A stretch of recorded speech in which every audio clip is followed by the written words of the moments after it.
Buenos días a todos. En primer lugar, quiero pedir disculpas por el retraso en el comienzo de esta sesión, que viene motivado por una reunión previa que hemos tenido con Javier Orduña y con motivo de proyectos que estamos preparando pues, para todos los colegiados. Deciros que Javier es un fijo en nuestra formación. Cada año, si no es en el Congreso, en formaciones específicas, viene, siempre está atento, dispuesto a participar con el colegio. Hoy vuelve a convocar a muchísimos compañeros en esta sesión, una sesión que tiene un nombre un poco de sentencias, ¿no? Las sentencias del TJUE de 15 de junio y 13 de julio de 2023, pero que lo que tiene detrás es un impulso a ese principio que le viene moviendo ya durante tantos años y que ha abierto tantas puertas al ejercicio profesional, ese principio de transparencia que tan importante es y va a ser en el futuro, a buen seguro, en mayor medida. ¿Qué voy a decir de Javier? Tengo que presentarlo, pero voy a presentarlo a un público que ya sobradamente lo conoce. Catedrático, magistrado del Tribunal Supremo, director de los institutos de Derecho, de Innovación y Derecho I+D en Barcelona y del Instituto del Colegio de Abogados de Madrid. Bueno, y tantas actividades que desarrolla a lo largo del año. No quiero robarle un minuto a su intervención más. Quedáis con Javier y con su ponencia, que es lo que os trae hoy aquí. Muchas gracias. Javier. Pues muchas. Querido Salva, el agradecido soy yo. Y bueno, como ya podéis entrever, pues para mí es un placer estar otra vez en el Colegio de Málaga. Aquí he estado muchas veces y además pues llevando un poco lo que fue un curso pues muy interesante, que fue el curso de especialización en materia de jurisprudencia civil y mercantil, que lo hicimos durante bastante tiempo. Y bueno, que al final yo creo que llegamos a ser una pequeña familia en donde realmente pues poníamos fundamentalmente a debate pues las sentencias que eran un poquito más importantes que salían de la sala primera. Es cierto que bueno, pues que desde que dejé el Tribunal Supremo, pues bueno, pues obviamente no he seguido haciendo mi trayectoria fundamentalmente investigadora y de profesor. Sigo siendo catedrático de Derecho Civil en la Universidad de Valencia. He sumado pues, fundamentalmente la dirección de los institutos estos jurídicos, que es una herramienta muy útil, o por lo menos está demostrando como tal en los colegios primero de Barcelona y después de Madrid. Desarrollamos actividades de investigación muy conectadas con todo lo que son las secciones de los colegios, pero desde un punto de vista un poquito de investigación y de propuestas normativas, de protocolos, etcétera. Bueno, pues son actividades que con el tiempo veréis que luego, Salva, van a ser muy interesantes. Y es verdad que como tenía que tratar algunos temas con el decano, relacionado también con estos proyectos, pues también la oportunidad de decir, bueno, pues ya que vienes aquí al colegio, pues habla de algo, ¿no? Habla de algo, ¿no?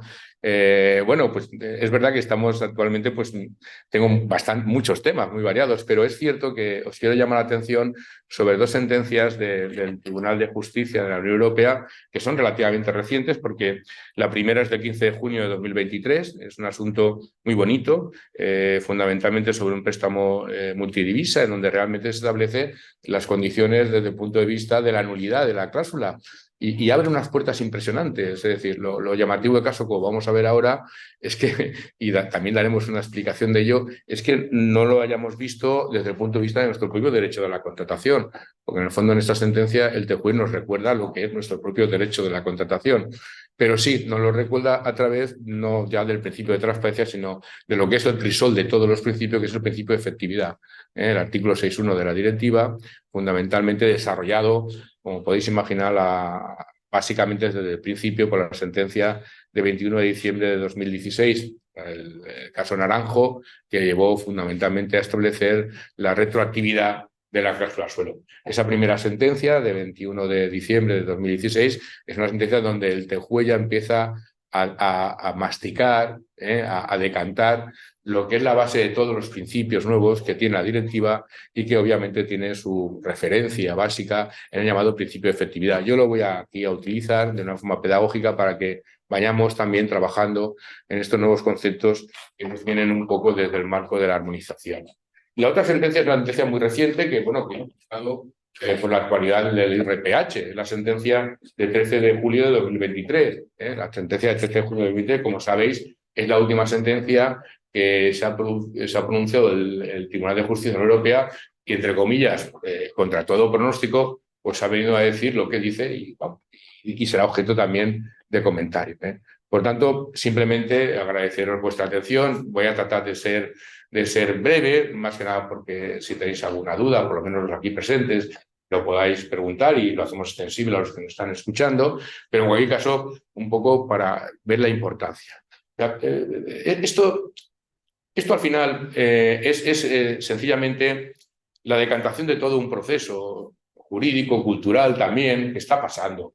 Y lo estamos haciendo pues poco a poco, con pasos, con cierta pedagogía por parte del TJUE, pero avanzando. Estas dos sentencias que vamos a comentar son pasos muy decididos en la línea de aplicar los nuevos principios de la directiva, y no solamente quedarnos en la propia directiva, sino trascender, armonizar también, es decir, compatibilizar esos nuevos principios con nuestro propio derecho a la contratación.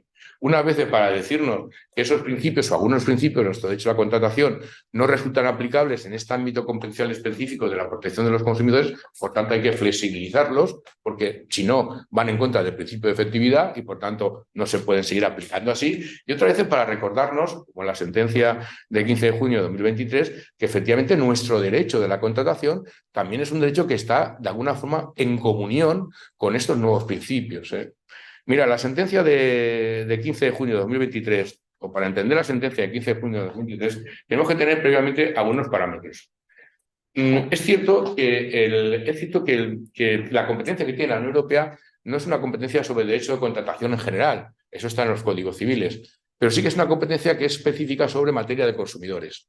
Es cierto que esa competencia en materia de consumidores, a diferencia de lo que teníamos en la cabeza al principio, acordaros cuando nos venían el derecho de consumo como un parece que a alguien se le ha caído el móvil, como un estatuto de consumidores, la tenemos ahora más clara desde el punto de vista de la directiva, porque eso que era un estatuto casi, digamos, de base, de cuerpo, de subjetivo, de, oiga, yo soy consumidor, tengo un estatuto, realmente cada vez más nos observamos que ese estatuto lo que está derivando fundamentalmente es el nuevo derecho de la contratación, clarísimamente. Por tanto, oiga, no está solamente la perspectiva subjetiva del estatuto como derecho aplicable a alguien, subjetivamente, sino que lo más importante ahora es que efectivamente se está desarrollando una nueva directiva, si queréis, unos nuevos principios, en donde realmente la directiva 93/13, y eso vais a llegar enseguida a la misma conclusión que llegué yo hace mucho tiempo, está haciendo a las veces ya de nuevo Código Civil de la Contratación Europea. Es decir, si recordáis, carácter transversal de la directiva, cualquier nueva directiva, la que tenemos sobre mercados digitales, la que tenemos sobre inteligencia artificial, la que tenemos sobre operadores interlocutores en línea, etcétera, todas estas directivas ya se basan en lo que llaman principio de equidad, transparencia, es decir, principios de la directiva. La directiva tiene una aplicación transversal que no solamente es que se aplica a todos los contratos que afecten a consumidores, cualquiera que sea el sector económico, es que además los otros actos regulatorios de la Unión Europea tienen que tener en cuenta ya los principios de la Directiva 93. Dicho de otra forma, no podemos avanzar en estos nuevos nichos económicos si previamente no articulamos o respetamos por lo menos los principios básicos de esa nueva directiva. Por tanto, es cierto que transversalmente la Directiva 93 está haciendo a veces de un código europeo de la contratación.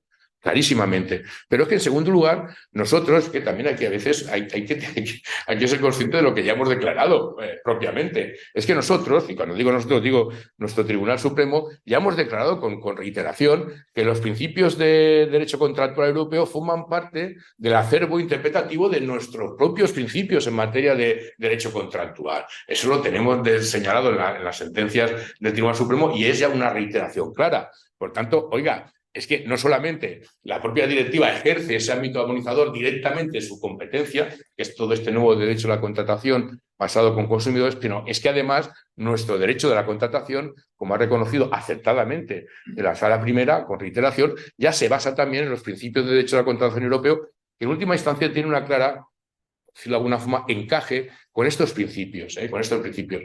Pues bueno, es evidente, si vais a los principios de derecho a la contratación europea, pues hombre, cuando se habla de cumplimiento, no se habla únicamente del cumplimiento estrictamente a lo pactado. Es decir, oiga, es que aquí es un cumplimiento aséptico, coges una hojita, aquí no. El cumplimiento era fundamentalmente de acuerdo con las expectativas razonables que la otra parte tenía cuando realizó el contrato. Expectativas razonables que trasciende simplemente a un pacta sunt servanda, es decir, a un mero criterio de aplicación, y que lo que nos viene a decir, oiga, mire, es que usted no solamente tiene que aplicar, por decirlo de alguna forma, la literalidad de la obligación, sino también el ámbito satisfactivo en este caso, de la prestación. Eso era y es derecho clásico de los contratos, ya lo tenemos. Yo ya lo estudié así hace 20, bueno, no voy a decir la edad, pero hace muchos años, ya lo estudié así y ya sabía lo que quería decir. Pero ahora, además, sabemos que lo que quiere decir, de acuerdo ya con el estatuto subjetivo de una contratación, que es una contratación totalmente diversa a la que tenemos en el Código Civil. O sea, si ese principio ya estaba desde el punto de vista de los años 80, 90, en lo que era el ADN del derecho a la contratación moderna nacional, ahora con mucho más hincapié lo tenemos en el ámbito de una práctica concreta que es un modo de contratar diferente, que es la contratación bajo condiciones generales. Aquí, esos principios, en donde realmente trascendemos de la mera literalidad, que buscamos un principio de justicia, vamos a decir, material, de equilibrio contractual, de preservación del principio de buena fe a través de nuevos deberes, etcétera, afloran clarísimamente en este modo de contratar. Y afloran de una forma natural, es decir, constructivamente, metodológicamente, afloran desde los mismos principios. Recordad siempre que la directiva, artículo 3.1, viene a sacar todo el magma jurídico del principio de buena fe, sí es lógico. Vamos, si fuéramos, imaginaos que explicamos esto como los científicos, ¿no? Somos una ciencia y por un momento pensar, y el Big Bang jurídico, ¿qué fue el Big Bang jurídico? Nos olvidamos obviamente de los autores del Big Bang jurídico, pues fueron diversos materiales, pocos al principio, pero entre esos pocos, uno, el principio de buena fe contractual. El principio de buena fe estaba ahí, era como el hidrógeno. Es decir, bueno, pues servía para hacer muchos otros materiales. Pues el principio de buena fe es una cláusula general. Lo ha sido así desde el principio, prácticamente desde el derecho romano. Y lo hemos estado trabajando sin cesar. El universo jurídico lo ha estado trabajando sin cesar. Entonces, ¿cómo lo ha trabajado? Pues de distintas maneras. Una vez lo hemos trabajado sencillamente en el Código Civil con una primera aparición que fue en 1258, muy reducido en el ámbito contractual, una pequeña estrella del firmamento, pequeñita, en donde realmente prácticamente se nos venía a decir, oiga, el principio de buena fe también en la interpretación de contrato, en aquello que las partes no hayan dicho, pues integración, habrá que tener en cuenta, vamos a rellenar ese pequeño vacío teniendo en cuenta el principio de buena fe. Pero eso fue superado enseguida y empezamos a decir, oiga, el principio de buena fe no está simplemente para rellenar los huecos de un contrato, está para aplicarlo desde el principio. Y no solamente para aplicarlo, para interpretarlo también. Y empezamos a rellenar. Y llega el 74, el año 74. Bueno, antes la revolución del 68. Lo digo para que los que tenemos cierta edad, en el 68. Pero automáticamente el año 74, que es muy importante para nosotros, porque son unos años antes de la Constitución, en donde precisamente se produce una cosa muy social, antes de la Constitución, que es la reforma de nuestro título preliminar. Bueno, pues esa reforma es muy importante porque es prácticamente una reforma basada en cláusulas generales. Introducimos el principio de buena fe, fundamentalmente en el abuso del derecho. O sea, cláusulas generales donde, fijaros bien, el magma jurídico ya hemos salido de los contratos. Ahora estamos hablando de los derechos subjetivos y estamos diciendo que los derechos subjetivos, o sea, todas las moléculas, todos los átomos que están por el universo jurídico se tienen que mover, se tienen que coordinar, establecer sus relaciones a través del principio de buena fe, porque los derechos subjetivos se exigen siempre de acuerdo con las exigencias del principio de buena fe.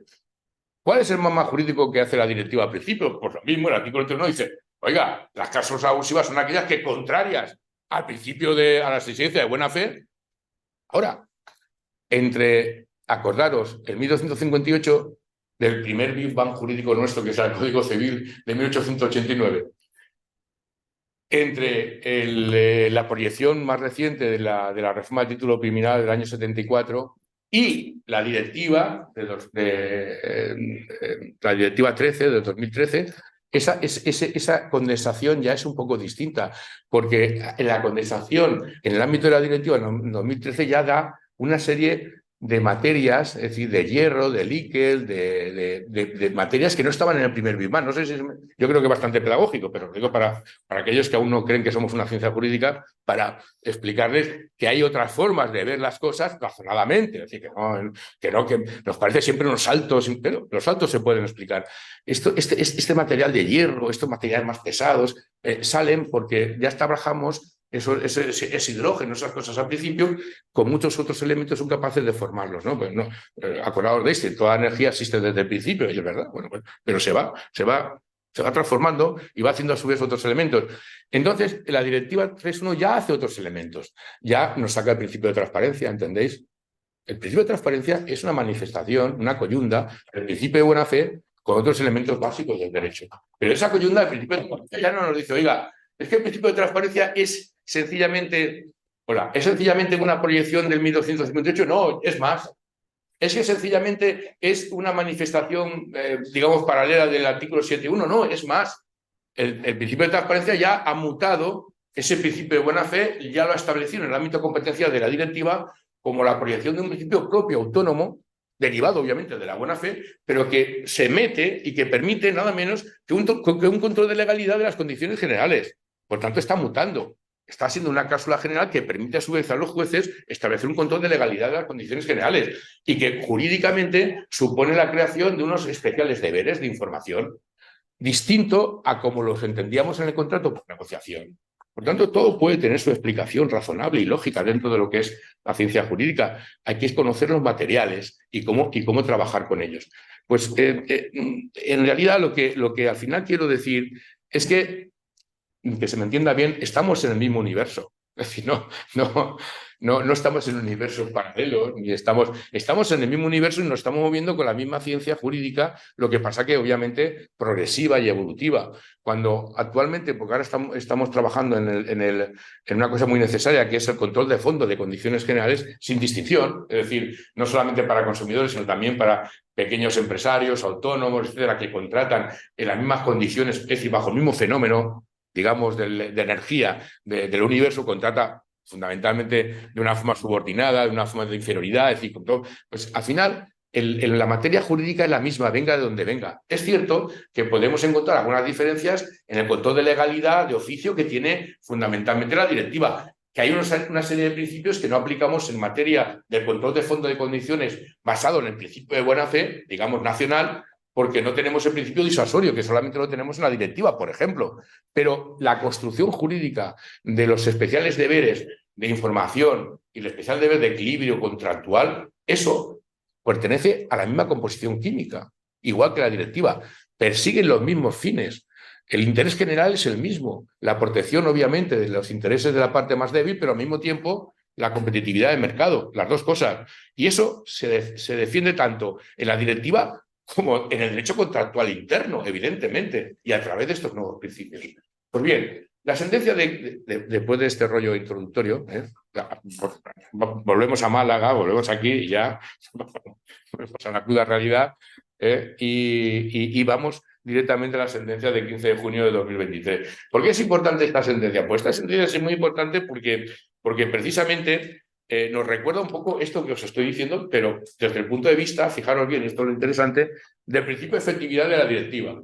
Es decir, el principio de efectividad de la directiva es verdad que se refiere fundamentalmente a todos aquellos aspectos conceptuales que determinan la plena aplicación de la directiva, y hay que decir, sí, evidentemente, está el principio de efectividad es un poco digamos, la génesis de todos aquellos principios. El principio de efectividad está obviamente en el principio de no vinculación, de la cláusula abusiva, está precisamente en el control de legalidad, está también obviamente en el ámbito de los derechos fundamentales, el artículo 47 de la tutela judicial efectiva en materia de consumidores, está también obviamente en el principio de equilibrio de lo que se ha llamado control de contenido, el principio de equilibrio tal, está en todo eso, porque todo eso abunda en la plena aplicación de la directiva y de los objetivos de la directiva. Por tanto, el principio de efectividad es metodológicamente un criterio que nos permite llegar a todo esto y ahora estamos haciendo un trabajo sobre eso para tratar de explicar con mayor detalle cómo funciona ese principio de efectividad. Aquí,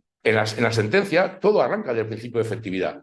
Pero fijaros bien, arranca del principio de efectividad para llevarnos a una conclusión de armonización. Es decir, el principio de efectividad también es, en parte, un criterio que sale de la directiva para compatibilizar el derecho interno con el derecho de la Unión Europea, con el derecho a la directiva, y hay que decir que sí, porque efectivamente el principio de efectividad tiene una función armonizadora, o sea, los principios que hacen fundamentalmente que se aplique esos nuevos objetivos de la directiva está, o entre ellos está, armonizar obviamente el derecho nacional con esos nuevos principios. Y aquí es muy importante porque fijaros bien, lo que nos viene a decir esta sentencia es algo que teníamos olvidado porque desde la miopía de nuestro derecho contractual no habíamos aplicado todo lo que os acabo de decir desde la introducción. Y es decir, oiga, como dice la sentencia, el derecho de la Unión Europea no tiene por qué regular la validez de los contratos, no tiene por qué regular la interpretación de los contratos. Todas materias que en su caso el juez nacional deberá interpretar de acuerdo con el ámbito de integración que realice. Y, por tanto, el derecho de la directiva no se mete en los sistemas de validez, de nulidad, etcétera. Lo que sí que nos dice es fundamentalmente cómo es su sistema de ineficacia a través del principio de no vinculación. Eso sí, ahí no lo determina. Y nos dice las consecuencias que va a tener, pero no nos dice más consecuencias. Lo que dice la directiva es decir, oiga, pero es que además puede haber más consecuencias porque lo que hace la directiva es una regulación de mínimos y, por tanto, no obsta para aplicar todas las consecuencias derivadas del derecho a la contratación. Y aquí viene lo interesante. Hasta ahora reconocíamos que efectivamente cuando aplicábamos el principio los principios de directiva y calificábamos la cláusula de abusividad, reconocíamos que había, por ejemplo, en las cláusulas suelo, las primeras, un efecto restitutorio, ¿de acuerdo? Porque, bueno, se habían calificado y tal. Entonces, la pregunta era, ¿cómo era posible que solamente nos quedáramos simplemente con el efecto restitutorio? Porque el efecto restitutorio es una parte pequeña de todo lo que es la ineficacia de esa cláusula, de todo lo que arrastra esa ineficacia de la cláusula. Si realmente hubiésemos partido de la base de que esa ineficacia de la cláusula, es decir, por eso se declara abusiva, se declara abusiva fundamentalmente porque hay un incumplimiento de unos deberes contractuales, llegaríamos a la conclusión de que todo incumplimiento basado en la culpa de una parte que no ha realizado estos especiales deberes, pues hombre, son generadores de responsabilidad contractual. ¿Sí o no? Es el 1101 y siguientes del Código Civil. El 1101 no distingue, oiga, incumplimientos que solamente tengan que ver por contrato de negociación. En los contratos por adhesión o los contratos bajo condiciones generales no se aplicará el 1101. No lo puedo decir sencillamente porque cuando se ideó el 1101 no existía la contratación bajo condiciones generales. Pero ya estableció como un elemento nuclear de nuestro sistema contractual el tema de la responsabilidad contractual por incumplimiento. ¿Por incumplimiento de qué? El incumplimiento de estos, en este caso, especiales deberes. Entonces, la pregunta del millón es, ¿cómo es posible, si esto es la lógica de nuestro derecho de la contratación, en donde realmente lo que el derecho europeo nos transpone, nos impone, es la cláusula de abusividad y el juicio de abusividad, es decir, cómo tenemos que enjuiciar esa abusividad? Obviamente, ¿cómo es posible que no hubiéramos desarrollado este segundo plano de responsabilidad contractual? Claro, la cuestión es porque dogmáticamente se cercenó mucho el fenómeno jurídico. Es decir, si os dais cuenta, se dejó totalmente aislado respecto de nuestro derecho de la contratación. Es decir, se dijo, bueno, aquí aplicamos la directiva y nada más. No. La propia directiva nos dice que es un sistema también abierto y, por tanto, en comunicación con todos los demás ámbitos de nuestro derecho a la contratación que tengan consecuencias lógicas con lo que la directiva declara que básicamente es la vinculación, digamos, de la cláusula abusiva, la no vinculación y el carácter abusivo de la misma. Pero claro, aquí esto se cerró de plano, obviamente también por nuestro Tribunal Supremo, en el sentido de decir, bueno, aquí lo que hay es una infracción administrativa, lo que hay es un ámbito que la directiva más o menos controla y que dice que está mal hecho, pero no hay consecuencias contractuales más allá de los efectos restitutorios que se producen. Claro, esto fue cerrar la cuestión de una forma totalmente indebida conceptualmente, porque cualquier infracción grave de un deber contractual genera responsabilidad si realmente ha habido daños y perjuicios. Bueno, pues esta sentencia es importantísima, porque fijaros bien, desde el principio de efectividad de la directiva, entendido también como proyección armonizadora y compatibilizadora con nuestro derecho contractual, nos dice que no hay inconveniente alguno, ninguno, en que efectivamente las partes contratantes, consumidores, yo lo extendería a cualquier parte adherente, realmente que haya celebrado un contrato bajo condiciones generales y que se le haya calificado de abusividad a la cláusula, no solamente exijan la restitución de lo cobrado indebidamente de más, sino que también puedan exigir, en su caso, si lo pueden acreditar, obviamente, el plano indemnizatorio que le corresponda. Esto abre muchísimas posibilidades, porque significa que la propia sentencia, el propio Tribunal de Justicia de la Unión Europea, reconoce algo que nosotros debimos reconocer desde el principio, porque no hay ningún obstáculo conceptual que haga un derecho singular en materia de esta contratación. ¿Cómo va a ser singular el no poder exigir indemnización de daños y perjuicios cuando realmente se han producido por base de un incumplimiento de deber contractual? ¿Por qué? Porque es un fenómeno que lo hemos visto fundamentalmente, digamos, ajeno a nuestro derecho a la contratación. Que ahí está uno de los prejuicios que hemos tenido, en no tratar de ensamblar nuestro derecho de la contratación, mejor dicho, lo que es ya nuestro moderno derecho de la contratación, con los modernos principios y las consecuencias jurídicas del derecho europeo, especialmente a través de esta directiva que actúa como si fuera un código moderno europeo de la contratación seriada. Claro, y lo hemos visto, obviamente, de una forma fragmentada. Entonces, bueno, pues se decía, no puede tener consecuencias jurídicas más allá del efecto restitutorio, porque esto es un ámbito de consumidores. Ya veis como si los contratos con consumidores no fueran contratos, porque esto es ajeno, porque esto es una mera infracción administrativa, no puede tener un efecto sustantivo. Oiga, porque no lo han pedido los consumidores, pues si ya bastante tenían con pedir, perdón, la restitución como para pedir un ámbito indemnizatorio que hubiese sonado absolutamente extraño, extravagante en aquella época. Pero sin embargo, la sentencia del TJUE nos dice, no, si es lo más natural del mundo, claro que se puede pedir un ámbito indemnizatorio, muy importante. El ámbito indemnizatorio lo dice el TJUE en sentido amplio, o sea, no solamente lo referente al lucrus cessant, también desde el punto de vista que se puede acreditar, obviamente la reparación del daño emergente por daños directamente causados por la aplicación de la cláusula abusiva, pero también no impide el daño moral. El daño moral. Y estoy pensando, aunque realmente no es el mismo fenómeno, pero desde el punto de vista del fenómeno jurídico es exactamente el mismo, estoy pensando en todo ese daño moral que se ha producido a muchas personas mayores que compraron acciones preferentes, que durante el procedimiento murieron algunos de ellos porque ya eran muy mayores de edad y que tuvieron la zozobra de vivir los últimos 7, 8, 9, 10 años, que sabéis perfectamente qué es lo que tarda el asunto al Tribunal Supremo, sin saber si efectivamente sus ahorros, generalmente los ahorros de su vida, pues los iba a poder disponer el cónyuge supéstite, o sea, que sobreviviera, porque obviamente muchos no llegaban pues, a una edad pues, bastante avanzada. Entonces, bueno, ahí tampoco se permite el daño moral. Bueno, es obviamente una respuesta totalmente insatisfactoria y que es frontalmente contraria a los valores básicos. ¿Por qué? ¿Por qué? O sea, ¿por qué no se permite o no se permitió el daño moral? Los argumentos absolutamente son totalmente, por calificarlos con bondad, totalmente impertinentes, es decir, hay un incumplimiento de unas obligaciones de información, hay unos deberes especiales, se incumplen y claro que puede haber ocasiones donde haya un daño moral que haya que resarcir. Hemos reconocido en la jurisprudencia del Supremo el daño moral por no entregar un chalet a tiempo y no haber tenido vacaciones una familia. Y hemos conocido el daño moral de haber tenido esa familia quedarse sin vacaciones. Pues imaginaros, si no es digno de respaldo, el daño moral de unas personas mayores que se han quedado o que se quedaron durante mucho tiempo sin el sosiego, ¿no? Porque ese es el daño moral. El daño moral es la intranquilidad, es el daño que mata. La intranquilidad, la inseguridad jurídica a determinada o avanzada edad. Bueno, digo este ejemplo, puedo decir otros muchos ejemplos. A mí me basta con que haya habido un ámbito de sufrimiento que es lo que califica el daño moral y que se haya producido y que se pueda acreditar y cuya indemnización sea concreta, que se pueda de alguna forma y que no sea, digamos, una indemnización, pues como dice el Tribunal Supremo muchas veces, pues simplemente de cálculos totalmente fuera, sin ningún tipo de base real. Bueno, pues si se produce, se podrá. Y aquí la sentencia nos dice que sí, que claro que sí. El contenido iniciatorio es daño moral. Y luego nos añade otra cosa. Y dice, oiga, y además, a las entidades financieras les digo, porque se lo dice la sentencia, que no van a poder cobrar, es decir, van a tener todo el derecho del mundo a recuperar, obviamente, el capital. Es decir, porque si no tendríamos un enriquecimiento injustificado.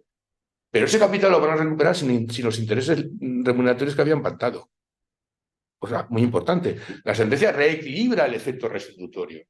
Es decir, por una parte le dice a las entidades, oiga, usted tendrán que devolver los intereses cobrados de más, pero el cliente no tendrá que devolverle el capital más los intereses remuneratorios que estaban pactados durante el tiempo que tuvo el capital. No, devolverá el capital prestado y a lo mejor los intereses legales, pero no el remuneratorio, porque eso entiende que, fijaros bien, aquí es muy importante la sentencia, entiende que efectivamente nadie, y aquí ya es la clave, la vergüenza es que lo haya tenido que decir una sentencia del TJUE. Hombre, la vergüenza para aquellos que no... Vamos, la vergüenza en el sentido jurídico, que se me entienda bien. Para aquellos que no lo dijeron desde el principio, yo en ese sentido lo dije desde el primer día. Fijaros lo que dice el parágrafo 81 de la sentencia. A este respecto, en primer lugar, de conformidad con el principio nemon auditus propriam turpitudinem allegans, o sea, en principio, fijaros, esto no es ni siquiera un principio, es un aforismo romano que nos viene ya del derecho romano, ¿verdad? Pero bueno, el TJUE lo llama principio porque muchos lo llaman principio. Bien, dice, no se escuche a quien alega su propia torpeza. No puede admitirse que una parte tenga ventajas económicas de su comportamiento ilícito. Esto es muy importante. Comportamiento ilícito, yo lo subrayaría, ni que se le indemnice por las desventajas provocadas por tal comportamiento. El TJUE, califica no solamente de abusividad la cláusula, sino que califica de ilícito el comportamiento, es decir, la infracción hecha, en este caso, por la entidad financiera. Y nos dice con toda razón que cómo vas a beneficiar, por definición, un comportamiento que ha empleado una cláusula abusiva, si la abusividad, como juicio jurídico, ya comporta la ilicitud. Por tanto, oiga, a alguien que le decimos que ha puesto una cláusula abusiva, ¿es posible decirle que la ha hecho de buena fe? Directamente no. Directamente no. Porque tiene que tener ya una diligencia debida precisamente para emplear como obligación especial que tiene como predisponente no incurrir en esta falta de información. Por tanto, es imposible conceptualmente definir realmente la proposición del comportamiento del predisponente que incurre en la calificación de una cláusula abusiva como un criterio de buena fe. No hay buena fe. Acordaros que esto se ha dicho. Es decir, se ha dicho en el IRPH, se dijo en la sentencia en la que yo hice el voto particular, en donde uno de los principios que se alegaba era la buena fe de las entidades financieras, que no querían causar un propósito o un daño, sino que era una práctica bancaria, etcétera, etcétera. Bueno, con esta sentencia de la mano, oiga, si calificamos la cláusula de abusividad, es imposible que califiquemos de buena fe el comportamiento de la entidad financiera o del predisponente, el que sea. Y por tanto, lo que dice, consecuente con la ilicitud de la cláusula, no se puede beneficiar. De ahí que efectivamente no pueda beneficiarse de ninguno de los aspectos derivados del principio de no aplicación de esa cláusula. Y por tanto no pueda pedir que devuelvan el capital más los intereses durante el tiempo, ¿no? Al capital para evitar una situación de enriquecimiento justificado, en este caso del prestatario. Pero no le van a devolver más, no tiene por qué devolverle más.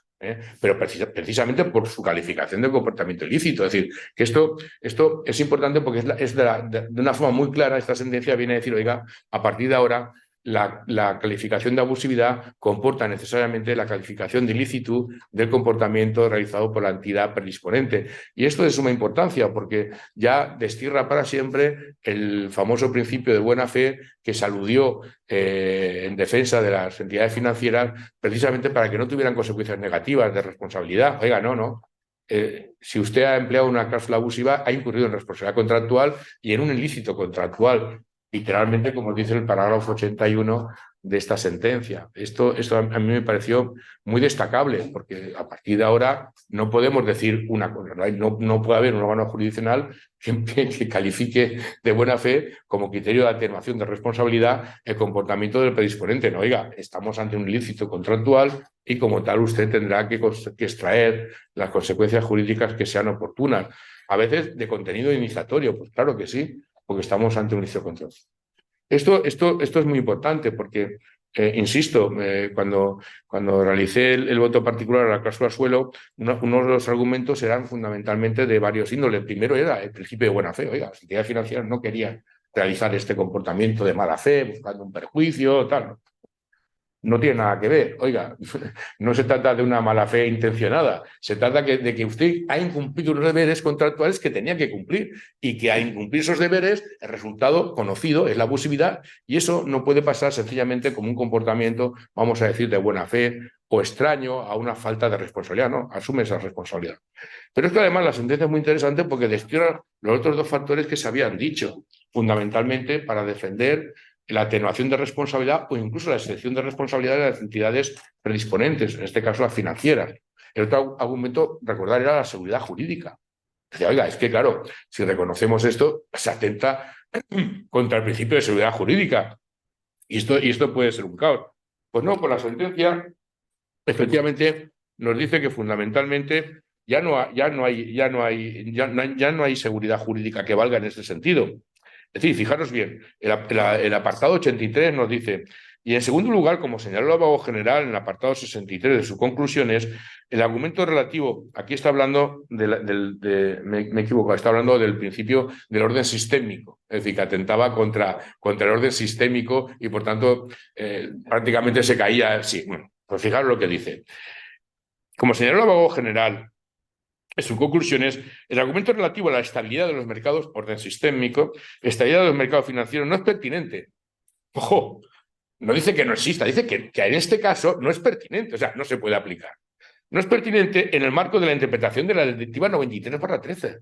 ¿Sabéis lo que es eso? Esa pequeña frase que acabo de decir. No es pertinente. Significa que las entidades financieras no pueden utilizarlo en el marco de aplicación de la Directiva 93/13. Es que contra una defensa así, lo primero que hay que decir es decir, oiga, mire usted, eso es impertinente, que no es un insulto. Significa que no procede tenerlo en cuenta en este procedimiento. No porque lo digamos nosotros, sino porque lo dice el propio TJUE, que es el intérprete válido de la directiva. Y nos dice que no es pertinente, fijaros bien, cuyo objetivo, que es el de la directiva, es proteger a los consumidores. Por otra parte, no es admisible que los profesionales, los predisponentes, puedan eludir, y fijaros bien el razonamiento que os he hecho yo al principio, puedan eludir los objetivos perseguidos por la Directiva 93/13, por razones de preservación de la estabilidad de los mercados financieros. En efecto, corresponde a las entidades bancarias organizar sus actividades de conformidad con dicha directiva.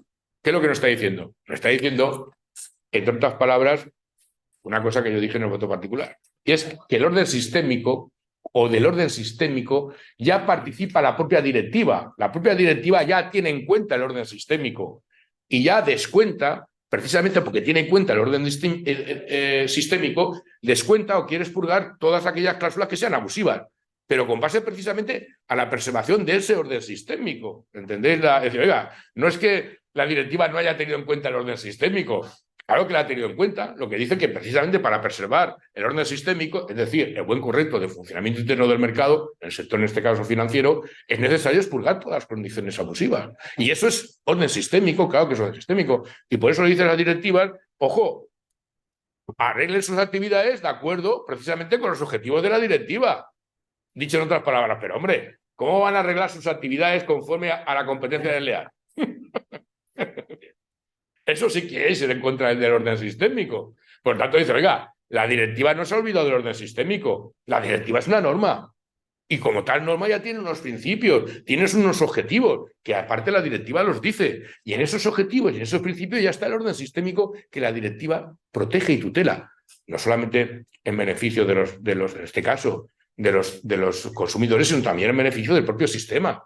Por tanto, oiga, es impertinente que usted me alegue como algo separado de la directiva el orden sistémico. Si usted me quiere hablar del orden sistémico, me lo tendrá que hablar desde la directiva y desde los principios, entender la diferencia, desde los principios de la directiva. O dicho de otra forma, ¿cabe un orden sistémico o alegar un orden sistémico en contra de los principios de la directiva? No.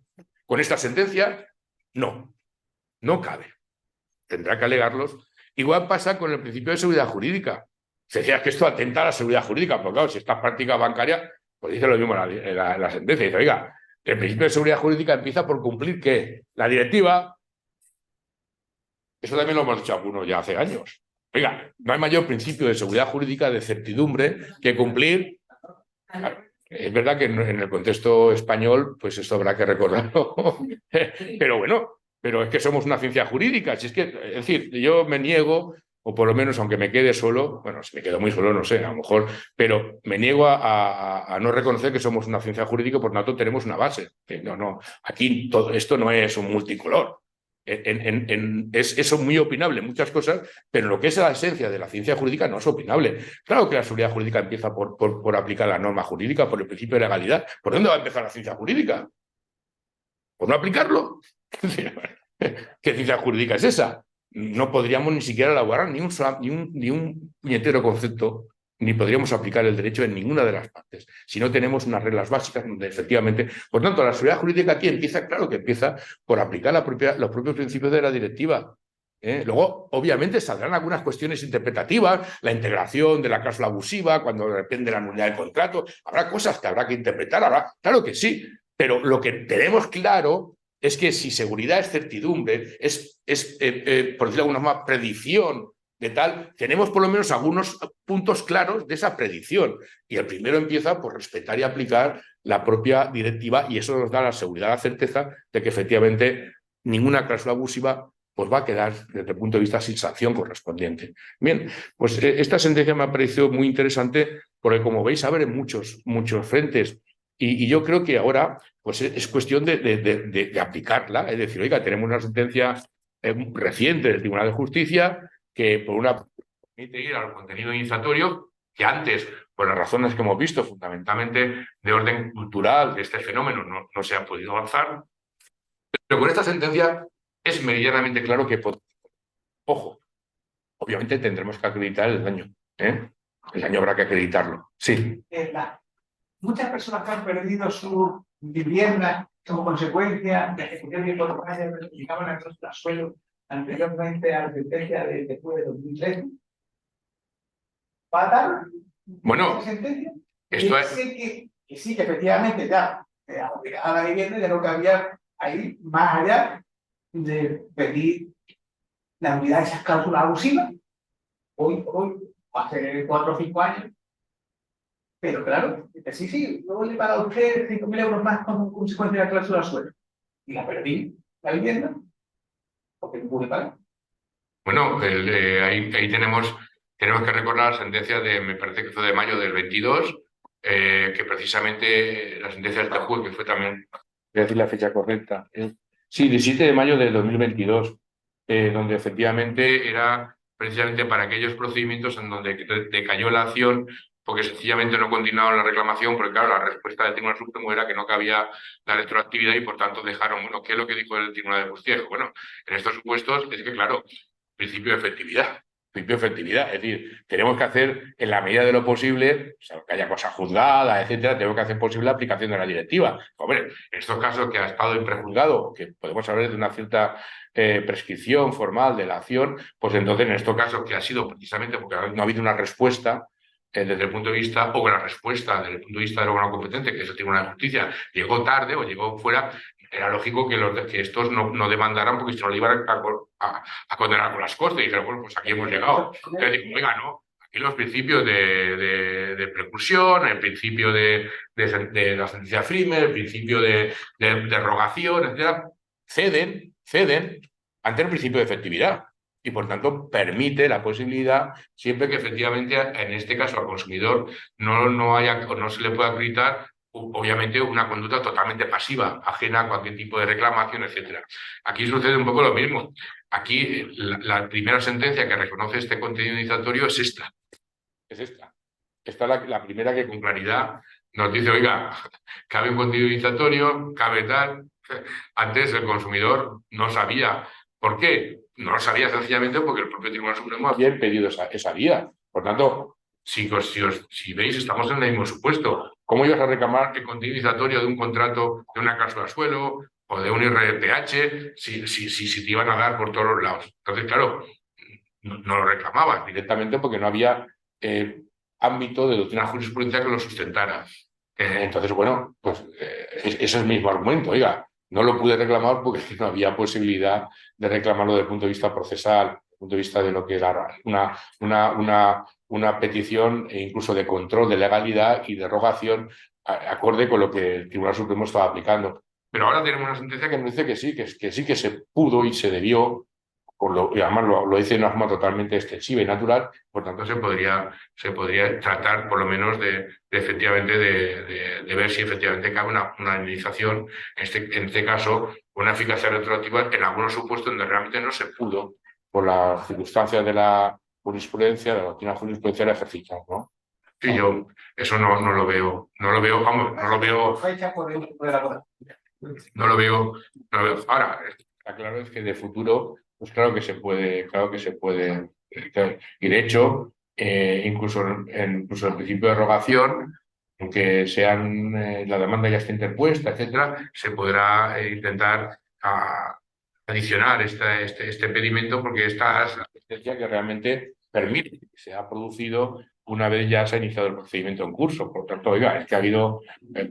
También sostenemos algunos que efectivamente esta sentencia es una sentencia que otorga nuevos derechos de contenido económico, pues la primera, en este caso, a los consumidores, el contenido económico entendido como un contenido iniciatorio. Por tanto, yo creo que sí que se puede razonablemente, moderadamente, se puede intentar utilizar esta vía con base, insisto, a la rotundidad de lo propio declarado por el TJUE. Y luego la otra sentencia, la voy a hacer más rápida. La otra sentencia es, claro, el famoso supuesto del IRPH. El IRPH, contra todo pronóstico, porque efectivamente la casa de apuestas ya sabéis que la casa de apuestas apuestan por todo. Solamente apuestan por el fútbol, apuestan por todo. No sé, es una casa ludópata, o sea, tienen que apostar por todo, ¿no? No, es una cosa enfermiza, pero la sociedad, pues, ¿que va a subir el aceite? Bueno, es razonable apostar, ¿no? ¿Por qué? ¿Qué va a decir el TJUE en la prueba? Pues uno apuesta la que va a decir una cosa y otro ya tenemos la apuesta, ¿vale? Pues contra todo pronóstico, la sentencia reciente del 13 de julio de 2023, pues dijo lo que dijo, y dijo que efectivamente impuso unas condiciones bastante más duras de cara a superar el control de transparencia a las entidades financieras en la comercialización del IRPH. Y esto lo dice la sentencia de una forma muy clara, lo dice de una forma muy clara. Lo que viene a decir, conocéis que hubo una sentencia del TJUE, pues yo creo que fue de marzo de 2003, perdón, de 2020, el 3 de marzo de 2020, hay que tener en cuenta porque el 4 de marzo es cuando sacaron la primera sentencia sobre el crédito revolving, la que marcó todo el follón, pero la sentencia del IRPH, del TJUE, fue el 2 de marzo de 2020. Bien, ahí ya esta sentencia lo que vino a decir fue varias cosas. Una que yo creo que estaba clara, que era que efectivamente, que aunque de alguna forma, aunque el IRPH fuera un índice, en aquel se entendía un índice, digamos, variable, que aunque fuera un índice variable reconocido normativamente o administrativamente por el gobierno y por el Banco de España, no significaba que no se pudiera entrar a ver si efectivamente se había comercializado, explicado correctamente. Por tanto, un poco, o sea, fue una de las bases de mi voto para exponer en este caso a la sentencia del IRPH. Oiga, vamos a ver, el que sea un índice legal no significa que se haya comercializado bien, que se haya explicado bien. Lo segundo que dijo fue que en efecto, que para mí lo más importante, que el deber de transparencia obviamente obligaba a la entidad financiera a explicar correctamente el método de cálculo, los elementos para calcular este índice. Y en tercer lugar añadí otra cosa, que es un poco lo que pilló un poco con los pies cambiados, con base precisamente a la circular 8/1990, introdujo que efectivamente era conveniente para este control de transparencia el saber si la entidad financiera había informado por lo menos de la evolución de estos índices, digamos, de IRPH con 2 años de anterioridad. Bien. Este criterio a mí me parece siempre un criterio un poco más débil, ¿no? Porque el criterio importante estaba en el que defendía que el principio de transparencia, oiga, usted tiene que defender los elementos conceptuales, el método del cálculo de este índice. Entonces, bueno, ya sabéis la historia, el Tribunal Supremo pues un poco reinterpretó estas necesidades y entonces, claro, entendió que el índice en la directiva 8, en la circular 8/1990 era claro porque se hacía la definición como índice préstamo a precio medio de las entidades entre ellas, no sé qué, pues la definición larga que hay tanto del RPH cajas, entidades, etcétera, pues dijo, bueno, esto es un índice variable que depende de lo prestado entre ellos, etcétera. Bueno, dijo que con eso más o menos se entendía. Y luego, claro, llegó al segundo requisito de decir, bueno, pero es que también nos dice que sí han puesto los 2 años anteriores. Y entonces, claro, evidentemente no habían puesto ni los 2 años anteriores ni el año anterior. Entonces, sancionó que había falta de transparencia porque no habían puesto los... Pero luego, claro, vino la segunda y es, oiga, es que haya falta de transparencia no significa que sea abusivo, porque le falta el juicio de abusividad. Esto a mí siempre me ha hecho mucha gracia, ¿no? Porque claro, me ha hecho mucha gracia porque, de hecho, fijaros si la cosa estaba clara, que la reforma que vino a través de la ley de crédito, del crédito inmobiliario para compra de vivienda ya dijo claramente el nuevo 83, oiga, la falta de transparencia evidentemente determina la propia nulidad del contrato cuando afecta obviamente a elementos. Claro, si la transparencia tiene fundamentalmente como finalidad básica que el deudor, en este caso que el consumidor, esté bien informado y pueda comparar y elegir, cuando tú cometes una cláusula abusiva que le impide al deudor conocer su verdadera posición económica en ese contrato, está claro que no puede decidir y comparar con la debida, vamos a decir, información que tenía que hacerlo. Ahí está ya el perjuicio. El perjuicio está, evidentemente, y es un perjuicio también de índole económico, en que no ha podido comparar con la debida información.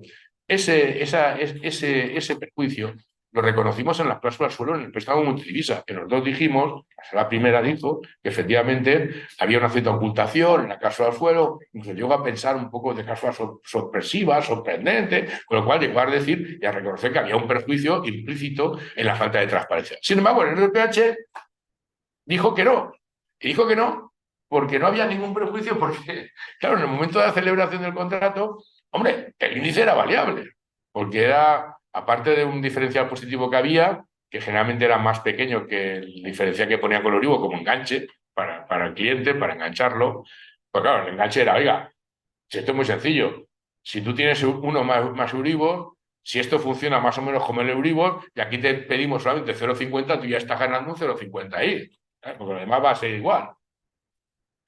Obviamente lo demás no era igual, no era, ni podía ser igual, hay que añadirlo, no era igual ni podía serlo. Bien, lo digo porque a juicio del Banco de España no podía serlo. Entonces, claro, oiga, el perjuicio estaba ya en que usted ya no iba a poder elegir, vamos a decir, con la información debida, una decisión soberana entre contratar con esta entidad o contratar con otra entidad que estaba ofreciendo otro índice distinto al IRPH. Bueno, pero aquí se dijo y se defendió porque se dijo que en el momento de la contratación, ojo, no posteriormente, porque la pregunta hubiese sido, oiga, es que cuando se contrataron los swaps, los primeros meses eran buenos, pero en todos, en todos. Si hubiésemos aplicado la misma tesis, oiga, ¿por qué en los swaps llegamos a la conclusión de que efectivamente eran productos perniciosos desde el punto de vista? Porque no atendimos únicamente al momento de la contratación. Vimos la influencia del perjuicio de la cláusula abusiva a lo largo de la ejecución del contrato, como es obvio. Porque si no, los swaps también hubiese sido un producto que en el momento eran incluso positivos. No, oiga, aquí ocurre lo mismo. El IRPH, el método de cálculo se hace presente, se manifiesta, pues fundamentalmente con el tiempo, donde el cliente tiene ya una clara conciencia de que eso no va a bajar, va a seguir subiendo, y va a seguir subiendo incluso en espacios en donde el Euribor pues estará bajando. ¿Pero por qué? Porque fundamentalmente lo que no se decía en esta sentencia, ni siquiera el Tribunal de Justicia lo tenía claro, y lo tiene claro ahora con esta sentencia, porque afortunadamente la defensa que se hizo allí lo hizo patente, es que el RPH no era un índice, era una TAE. Llevaba comisiones, llevaba gastos, y por tanto, al llevar en el índice comisiones y gastos, necesariamente tenía que tirar al alza, necesariamente. Y es que además tenía que tirar al alza porque fundamentalmente era un ámbito determinado por el propio ámbito intermedio de colocación, en donde ni siquiera se tenían en cuenta medias ponderadas. O sea, por decirlo claramente, la media se sacaba exactamente igual de los contratos de préstamo que aportaba el Banco Santander con Cuchibamba. O sea, si Cuchibamba tenía 4,5 en 5 contratos y el Santander tenía 4,2 en 1.200 contratos, valía como coeficiente exactamente igual uno que otro. Claro, a la media además iba a subir más, claro, porque bastaba que una entidad lo subiera, porque como no era ponderado, pues obviamente iba a tener más incidencia en la subida.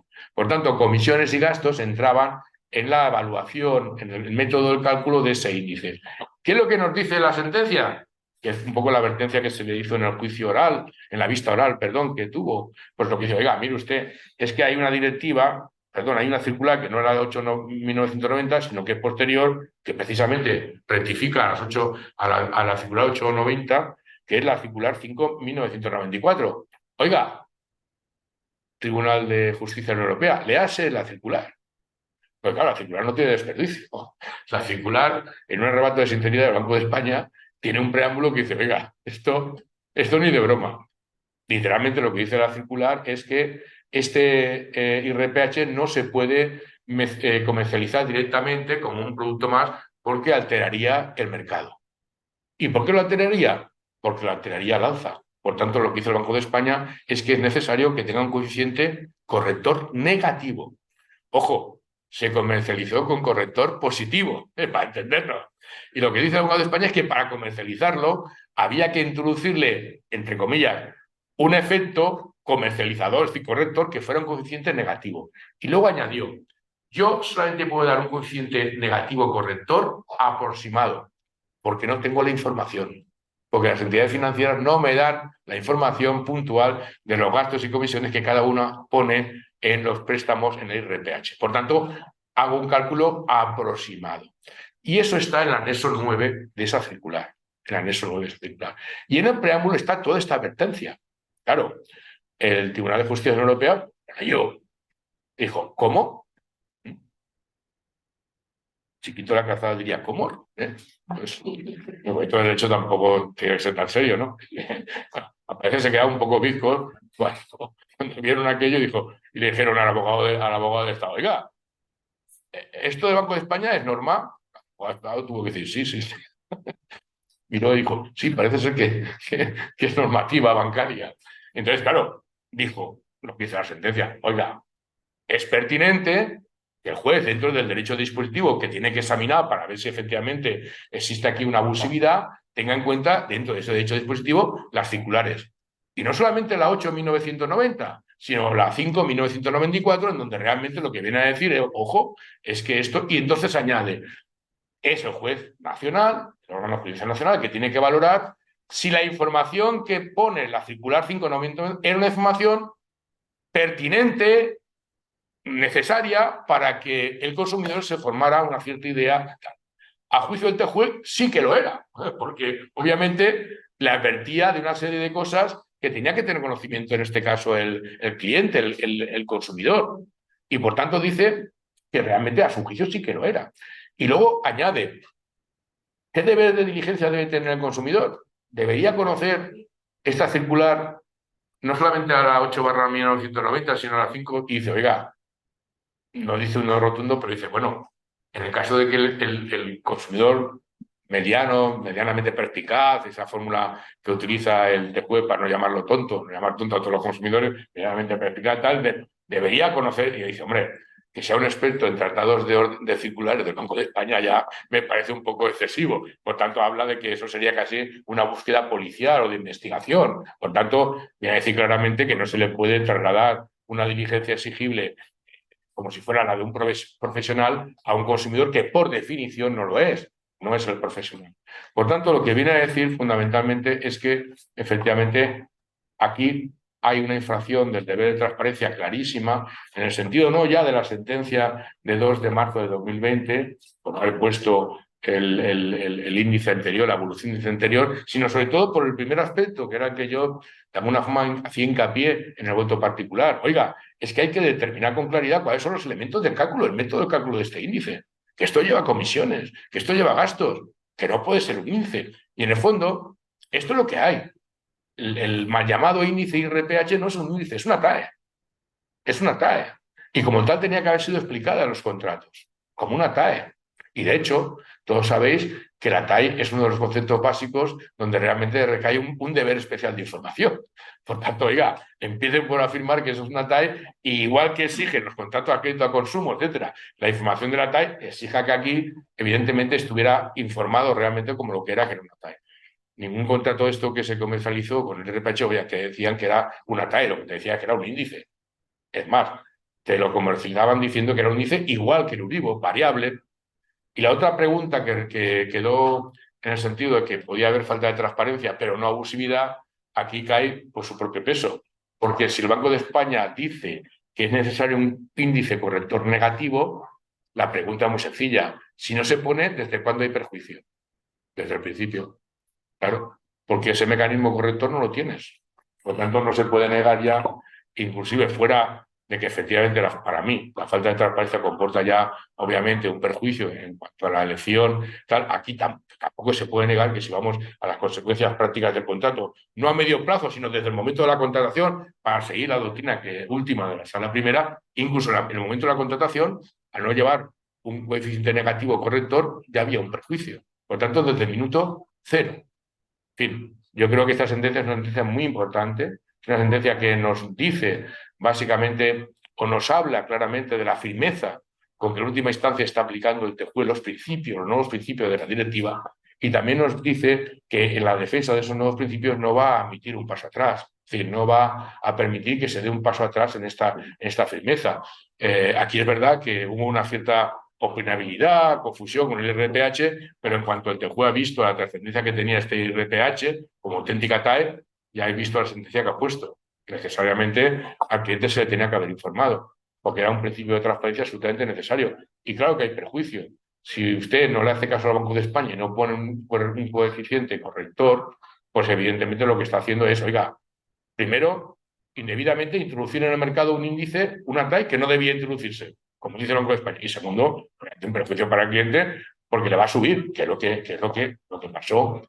Obviamente. ¿Por qué? Porque el método de cálculo, hecho como una auténtica TAE, no podía hacer otra cosa sino que subir, que es lo que es.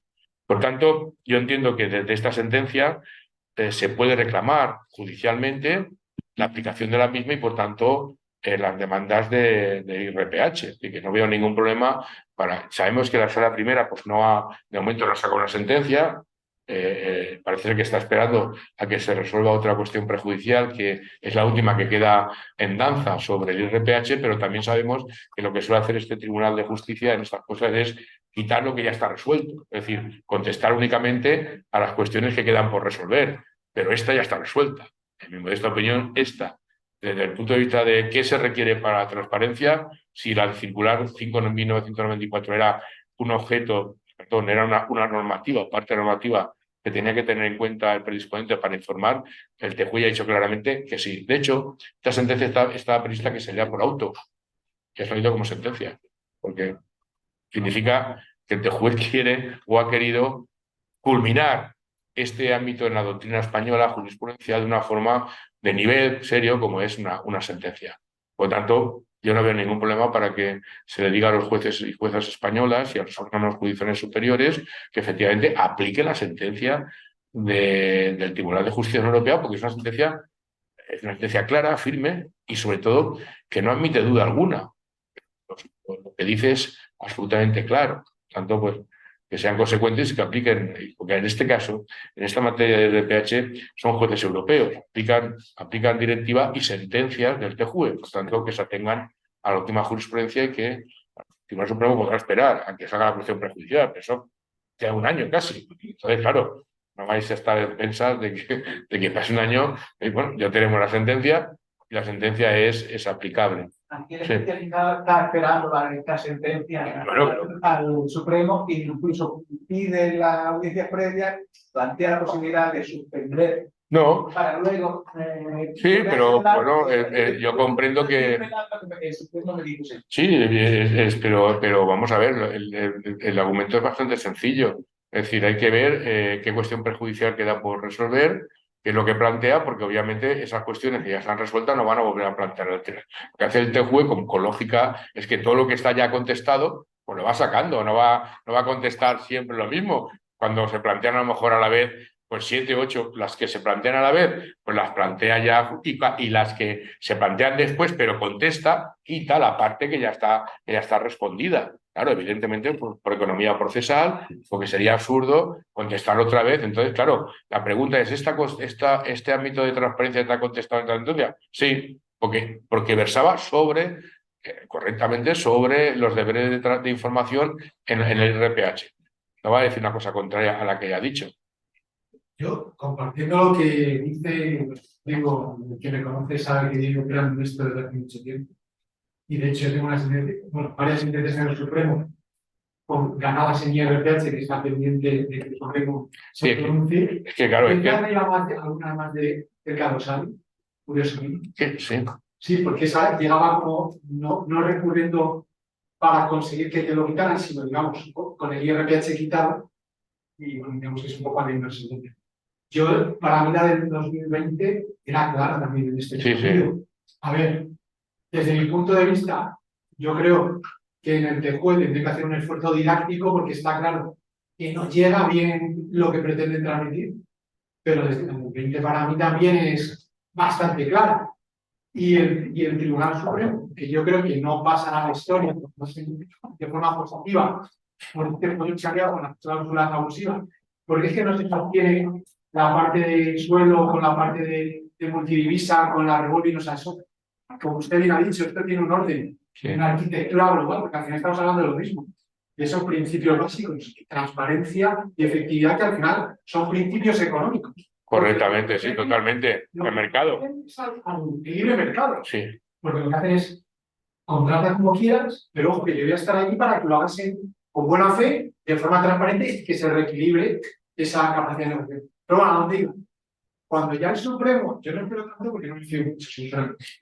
La sentencia que viene después de la de 2020, el Supremo, en un delirio, desde mi punto de vista, entendiendo de comillas la norma colonial, jurídico, pues llegó a donde llegó a esa conclusión. Pero es que luego la base práctica que utilizó también era errónea, bienvenido. Porque lo que usted dice del Banco de España, eso no solo es lo que dice, es que uno analiza un contrato y te dice, fíjese en el momento de la contratación y valore las circunstancias del contrato concreto y en ese momento concreto. Si se contrató la hipoteca en 2003, ya había datos desde enero del 90 de que el IRPH era sistemáticamente superior al Euribor. Entonces, si uno se relee las sentencias, la mayoría de sentencias después del 20, el Tribunal Supremo no sabemos de dónde saca esa información económica, entiendo que de ningún lado, es que se habla como si fuera una cuestión coyuntural, que el que el IRPH sea superior al Euribor, que sea coyuntural, cuestión que no, y segundo, podría ser o no ser, hay un histórico de años que durante cientos de meses se ha repetido sistemáticamente esto. Si además el Banco de España ya nos advierte al principio, esto tiene pinta de que va a ser superior por la forma en que se calcula, hombre, sinceramente creo que los argumentos fácticos en los que se basan las sentencias de gestión del Supremo es que para el que tiene un poco de finanzas No, pero es que es un poco lo que dice el Banco de España. Es que lo que dice el Banco de España es muy riguroso. Dice, oiga, esto usted no lo puede meter en el mercado tal como está. O sea, este pan, tal como está, no le puede meter usted, no puede empezar a venderlo ya a la gente. Tiene que poner un corrector, un coeficiente negativo para que el mercado pueda asumir con naturalidad, es decir, con competitividad y tal, este índice. Y además le dice otra cosa, y ya tardan en mandarme los datos correctos porque yo no puedo sacar, porque quien debería sacar ese índice más o menos debería ser el Banco de España, pero claro, si no me dan ustedes la información, yo lo puedo hacer aproximadamente. Y en el anexo 9 de la circular 5.994 tenéis ese y que vuelve a existir, índice aproximado. Y pone una serie de coeficientes negativos según los tiempos en donde se aplique el IRPH. Pero claro, lo pone como un presupuesto para comercializar ese índice. Claro, esto es muy importante, por eso el TJUE ha dicho, es que esto el Banco de España lo pone como un presupuesto, no lo pone como una mera indicación, como algo, oye, vendría bien a mayor abundamiento sería conveniente. Oye, no sé si esto es una hipótesis o no es una hipótesis, pero para que sea un poco más científico, oye, no. Le dice, oiga, es presupuesto imprescindible para que esto se pueda utilizar o comercializar bajo este índice. Con lo cual, hombre, pues evidentemente era una información de vida a todas luces. Que efectivamente el argumento de la sala primera era este, tú lo acabas de decir, es decir, bueno, como todo índice puede subir o puede bajar. En la medida que sea un índice y que exprese una cierta variabilidad, pues oiga, pues aceptamos pulpo como animal de compañía. Y otra cosa que se decía, oiga, pero miren ustedes, es que jamás ha bajado. Es que esto no es una probabilidad, esto es una certeza. Por lo menos tenemos la certeza de que no ha bajado, de que sigue subiendo. Bueno, pero esto destruye la probabilidad. Claro, en el ámbito de las probabilidades, claro, la información que se tenía era la información fundamentalmente de que era un índice y como tal índice. Claro, lo que se ha desmontado ahora es que no era un índice como tal, sino que era una TAE, que es distinto. Por tanto, conceptualmente el método de cálculo ya es distinto. Es decir, no puede funcionar nunca un índice que efectivamente tiene una relación con el mercado más fluida, porque lo que estás comparando son intereses remuneratorios directamente que se producen, lo que sería el TIN, que se producen entre las entidades, podrás meterte con los organismos que lo fijan, con tal, bueno, pero más o menos que son TINs repartidos que estás controlando. Y otra cosa son TAE, donde ahí cada entidad mete sus gastos, sus comisiones, en fin, según sus necesidades. Y claro, pues eso evidentemente es como el caldo. Si tú le pones pollo, le pones ternera, al final el caldo pesa más, ¿sí o no? Hombre, es más pesado. Pues claro, pues lo mismo ocurre. No, por eso el Banco de España decía, es que oiga, esto no se puede comercializar con todo el pollo, la ternera. Oiga, esto es un caldo muy pesado. Tendrá que poner un coeficiente corrector. Oiga, quite un poco de pollo, quite un poco de qué.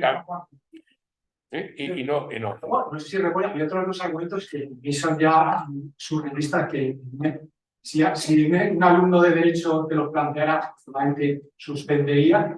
Era que se decía, usted ha hablado del tema de la multidivisa, que al ser un índice oficial ya estaba santificado. Sí. Eso sí, nos llevaría al absurdo de que las hipotecas multidivisa que utilizan la moneda nacional de un país y otros índices tan oficiales como el Euribor, que es el LIBOR normalmente, serían intocables también. Si la cuestión no es como una pistola, manos del policía es un elemento, una herramienta. Bueno, en manos del policía no tanto. Yo me cansé de explicarlo. Que una cosa era que fuera un índice oficialmente reconocido y válido, y otra cosa es que como tal índice tuviera una complejidad que caía en el deber de comercio de las entidades de explicarlo correctamente, porque no todo el mundo podía. Ahora se ha visto con claridad, todo el mundo ya no puede discutir que, oiga, esto no era igual que el Euribor. Por lo menos igual no era, porque el Euribor tiene un método de cálculo más apropiado a un índice y esto tiene un método de cálculo mucho más apropiado a una TAE. Ahora ya nadie puede discutir eso. Pero eso era lo que se decía al principio. Se decía, a mí me decía, hombre, Javier, pero es que esto es igual que un índice tal. Un índice que no lleva, no, que yo sepa, no lleva comisiones, no lleva gastos, no lleva tal. Vamos a decir, lo que hemos visto en el mercado, oiga, no lleva ternera, no lleva pollo, no lleva. O sea, pues esto no ¿cómo va a ser lo mismo? Bueno, ahora ya sabemos que no es lo mismo. Sabemos que efectivamente todo lo que se ha dicho, todo lo que se ha justificado, todo lo que se ha argumentado sobre esa premisa, pues ahora se ha demostrado que no es pertinente. Es decir, no es pertinente porque sabemos que efectivamente es una TAE y por tanto la argumentación tiene que ser necesariamente otra distinta. Aquellos que quieran defender en este caso, pero no esa. No esa de que efectivamente era lo mismo. Yo creo que lo que ha hecho el Tribunal de Justicia es simplemente aplicar el sentido común. Decir, oiga, esto, lo que dijeron los abogados del Estado, ¿esto es normativa? Sí. Pues aplíquese, claro, porque si es normativa tendrás que tener en cuenta, y como el Banco de España lo dice como presupuesto de la información necesaria, pues claro, pues yo veo que es una sentencia muy clara, donde realmente no hay vía de escape. Y por tanto, pues hombre, uno puede esperar, no sé, a que el Tribunal de Justicia pues dicte otra sentencia, pero en materia de transparencia de lo que estos deberes, aquí ha sido muy claro y no va a volver a ir contra sus actos propios. Es decir, de hecho, esta precisa en esta dirección a la sentencia de 2 de marzo de 2020, que si ya era clara, también para mí también era bastante clara, pues si era clara, esta ya viene a precisar, a determinar, oiga, no basta con la circular 8/1990, sino que tiene que aplicar también la 5/1994, desde el punto de vista de que ya estamos y somos conocedores de que eso no era un índice, sino que era una TAE. y el ordenamiento nacional como usted, porque Sí, hombre. el otro argumento que también que es sorprendente era la utilización del IRPH en normativa autonómica para planes de vivienda, olvidándose que en esa normativa se dice también que se utilicen coeficientes negativos o coeficientes reductores. Entonces, es como dices, yo no he estado nunca en el Tribunal Supremo ni conozco a la persona, pero me cuesta pensar que esos señores sean ajenos a estas circunstancias. No, hombre, yo... bueno, Esa es la parte que yo a mí me descoloca y por eso bueno, soy tan escéptico ya de esto. sí, bueno, sí, hombre, es decir, bueno, está dentro de, oye, yo obviamente creo que lo hacen desde el punto de vista de la independencia que tienen, como obviamente, y lo que pasa que, bueno, que uno con toda su independencia puede estar acertado, puede estar equivocado, o sea, entonces yo creo que son, más que nada, fijaros bien, yo creo que aquí lo que ocurre en última instancia es que estamos ante un fenómeno de transformación, de calado, desde el punto de vista conceptual. Entonces, claro, si no trabajas bien esa transformación que se produce, pues llegas, en mi modesta opinión, llegas a postulados erróneos. A lo mejor bien intencionados, no digo que no, pero llegas a postulados erróneos. Entonces, claro, hombre, lo que yo también diría, dicho esto, es que, bueno, el tribunal competente aquí es el Tribunal de Justicia de la Unión Europea y no se puede ir en contra, entre comillas, de lo que ya dice claramente el Tribunal de Justicia. Es decir, cuando una sentencia es clara y precisa, pues realmente eso lo tenemos dicho como criterio de interpretación. Cuando el tenor literal es claro y preciso, es incluso un criterio normativo de la jurisprudencia. Que, oiga, no se permite una interpretación restrictiva o extensiva o lo que sea, sobre pretexto de la oscuridad de la literalidad. Oiga, cuando es claro y tal, oiga, usted aplíquelo, tal como lo está diciendo, porque evidentemente no, lo otro sería una interpretación torticera. Oiga, yo lo que diría es que yo, en mi opinión, siempre con toda educación y corrección, en mi opinión, esta sentencia del TJUE, si la unimos a la sentencia de 2 de marzo de 2020, pues evidentemente yo creo que la cuestión está ya muy clara. Ya hemos despejado balones, ya sabemos que es una TAE, que no es un ISDE, sabemos también que la circular imponía un deber de información, incluso un presupuesto para su comercialización que no se respetó, que se comercializó sin ese referencial negativo, aunque en unos casos sí que se puso, en algunos casos sí. Habrá que preguntarse por qué en algunos casos sí y otros no. Entonces, pero bueno, en cualquier caso, sabemos la respuesta del TJUE, obviamente requiere que eso sea informado para que el consumidor pueda tener una decisión clara y precisa acerca de su tal, y además claramente se desprende, aunque el TJUE no le ha dicho, que al ser un coeficiente negativo, corrector negativo, desde el principio del contrato, si no está, pues hay un perjuicio. O sea, ya no se puede sustentar eso de que hay una posibilidad de que suban. Oiga, no, ese índice, sin este corrector negativo, va a perjudicar porque obviamente va a ir al alza. ¿Qué es lo que viene a decir el TJUE? Que esto siempre irá al alza, no podrá ir a la baja. Bien, pues yo creo que eso es un poco. Aquí me preguntan también, la gente que está asistiendo, que agradezco mucho que nos sigan, me pregunta, pues Pablo, si se puede considerar nula tras la sentencia del 13 de julio pasado la cláusula que impone al prestatario el índice RPH y si el mismo es positivo. Y tras la sentencia anterior, la de 15 de junio, se puede considerar que el comportamiento de la entidad financiera de no informar al prestatario de la circular es un comportamiento ilícito que debe ser declarado en mala fe y la nulidad. Bueno, pues yo creo que efectivamente si cogemos las dos sentencias que estamos comentando, si entendemos, tal como entiende el TJUE, que efectivamente hubo una infracción de ese deber de información, pues considera necesario, pertinente, la información de la circular y las advertencias propias de la circular del 5 de 1994, estamos ante un incumplimiento de un deber de información que comportaría obviamente la abusividad de esa cláusula, de ese IRPH, por falta de información, evidentemente. Por tanto, podría calificarse de ilícito en la medida en que lo ha dicho la otra sentencia, de ilícito en la medida en que da lugar a una cláusula abusiva y la abusividad siempre es un ilícito, no es una cosa lícita, que no hay abusividad lícita, para entendernos, es siempre una actitud, una calificación que comporta un comportamiento ilícito, aunque no haya una intención directa de perjudicar, pero es ilícito, es decir, no es lícito.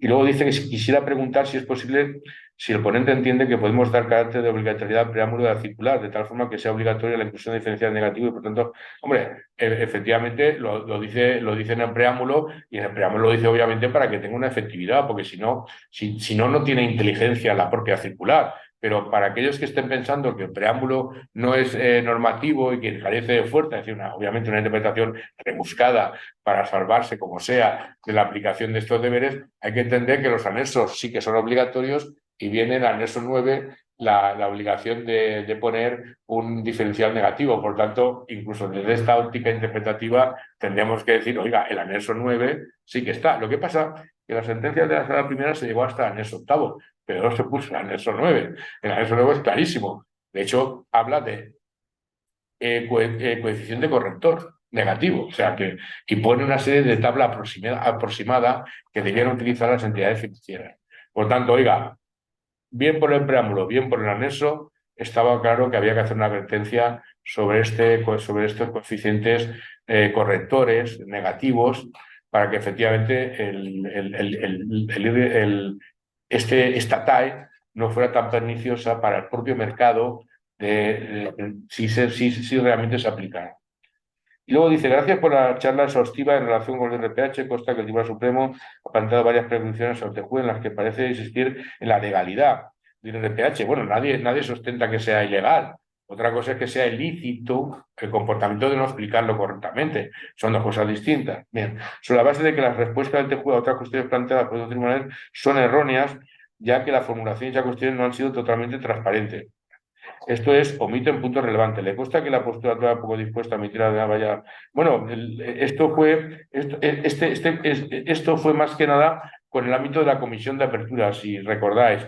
En la comisión de apertura, el propio Tribunal Supremo planteó una cuestión prejudicial en donde se sustentaba que la anterior cuestión prejudicial, que fue contestada por el TJUE en el sentido de considerar la comisión de apertura no como un elemento esencial de contrato, que obviamente no lo es, pero no hacía falta ir al TJUE para saber que obviamente no lo ves. Bastaba con ver las ofertas que hay, porque hay entidades que ya hacen contratos de préstamos sin comisión de apertura. Por tanto, si fuera un elemento esencial, todas tendrían que tener una comisión de apertura. Bueno, pero ahí sí que es verdad que el Tribunal Supremo alegó, entre otras razones, que la pregunta se había hecho de una forma incorrecta, no diciéndole al TJUE que efectivamente aquí en España teníamos una normativa específica sobre comisiones de apertura, que era que la comisión de apertura es distinta, que tenía una finalidad. Bueno, lo que vino a decir el TJUE, aún con la pregunta del TJUE, lo sabemos todo lo que dijo, porque es la sentencia de 16 de marzo de 2023 del TJUE, donde dijo claramente que insistió en sus propios planteamientos,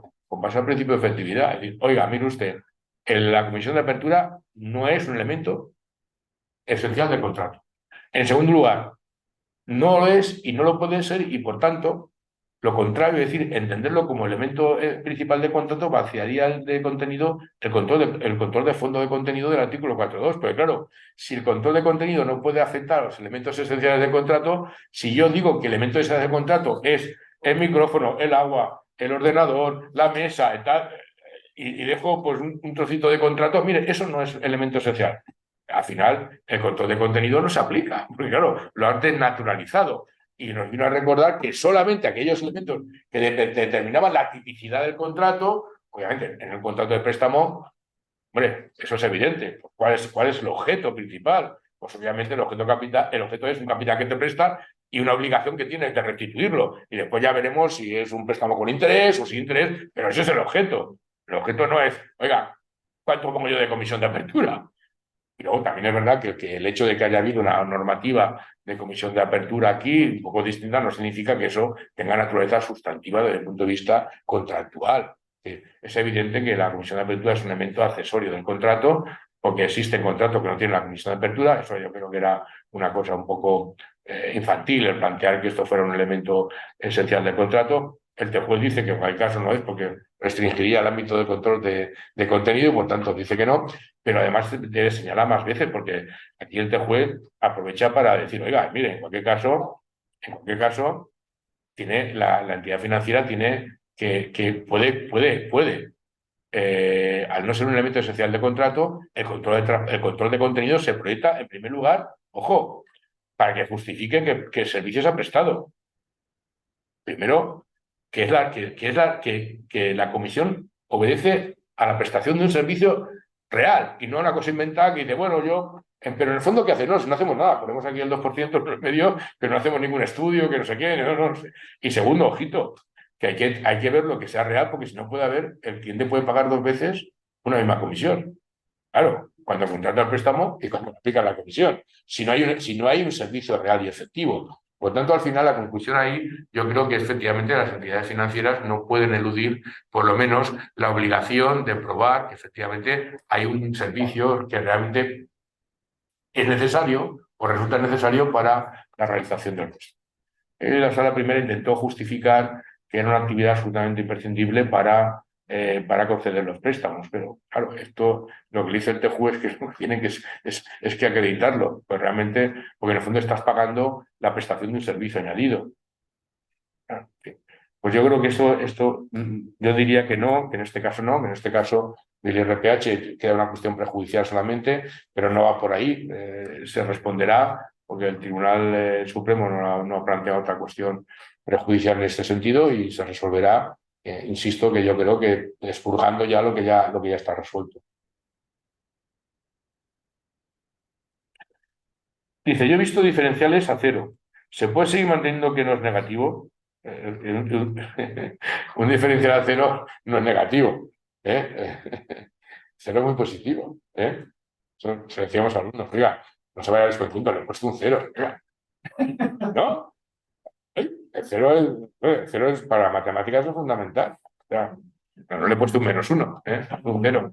Pero claro, el cero es positivo. Es positivo desde el punto de vista de Parménides y todos estos y tal, pero el cero es positivo, no es negativo. Negativo sería, obviamente, como lo dice el Banco de España, es negativo, oiga, o sea, sería a partir de -0 algo, y habría que ver en qué medida tiene que tener, digamos, realidad, ¿no? ¿Qué medida es efectivo ese diferencial? Usted dice que la sentencia del TJUE ya es suficiente, pues a mí me han suspendido un juicio a iniciativa de su señoría, a espera que se pronuncie el Tribunal Supremo. Se ve que lo de TJUE no le ha valido, no le ha valido del todo. Bueno, es que claro, no puedo, desgraciadamente no puedo coger a toda la jurisprudencia y tal, pero bueno, lo que hay que dar, yo siempre digo que lo que hay que dar es argumentos, es decir, son argumentos. Yo simplemente me centraría fundamentalmente en la cuestión prejudicial que falta por resolver, veréis que hay aspectos que no tienen nada que ver con lo que ya se ha resuelto y pondría la final del TJUE de que efectivamente es congruente con lo que ya está resuelto. ¿Qué necesidad hay de aplazamiento ante un pronunciamiento claro, preciso y terminante? No veo aquí la necesidad de suspender el procedimiento. En cualquier caso, fijaros bien, si esto fuera así, es el reconocimiento de un fracaso. Porque ¿qué estamos haciendo? O sea, dándole vueltas, dando como al chiste, dándole vueltas en la plaza, ¿no? En fin, yo creo que la sentencia de TJUE es bastante clara, tal, y tendríamos que hacer un esfuerzo porque efectivamente, pues al final se aplicará con normalidad. Y luego, insisto, y con esto termino, al final realmente el que tendría que tomar cartas en asunto es el legislador. Pero el legislador está lo que está, ¿no? Entonces, pero bueno, estamos viendo que este juego únicamente, esta batalla, este frontón entre TJUE, Tribunal Supremo, tal, no lleva a unos resultados obviamente buenos para los clientes ni tampoco para las entidades financieras, que yo creo que también pues ya están dándose cuenta también de que, bueno, de que esto de la transparencia es un valor realmente importante y que deben realmente ser conscientes de que parte de su reputación les va también en esto. Por lo tanto, insisto, yo creo que sería tiempo ya de que hubiese una nueva legislación de condiciones generales en donde realmente quedase totalmente claro estos aspectos y otros que ya están claros para el TJUE y que debía estar normativamente claro ya también para cualquier tribunal. Pero también es verdad que ellos necesitan un poco la confianza normativa de ver una nueva ley de condiciones, no esta que tenemos, que desconocía pues, prácticamente todo lo que está pasando, y para tener la seguridad de no tener que esperar al Tribunal Supremo a que diga algo o a que diga, sino simplemente ya con la norma aplicar ya las consecuencias. Creo que tendría que decir la norma futura por muchas cosas, entre ellas, cosa que ya tenemos claro. ¿La falta de transparencia produce la nulidad? Sí. Efectivamente, no sé cuántos lo deben. No, pero por eso digo, ¿qué es lo que debería decir? Yo es que ya me pongo en el puesto de, como tengo imaginación, me pongo en el puesto de legislador. Digo, ¿qué es lo que tendría que decir? Pues podría decir cosas interesantes y necesarias que ahorrarían un montón de procedimiento y litigiosidad. Es que es así. En fin, muchas gracias por la atención dispensada y si sale todo bien, pues igual tenemos aquí también en Málaga un instituto jurídico y ya os iremos diciendo. Muy bien.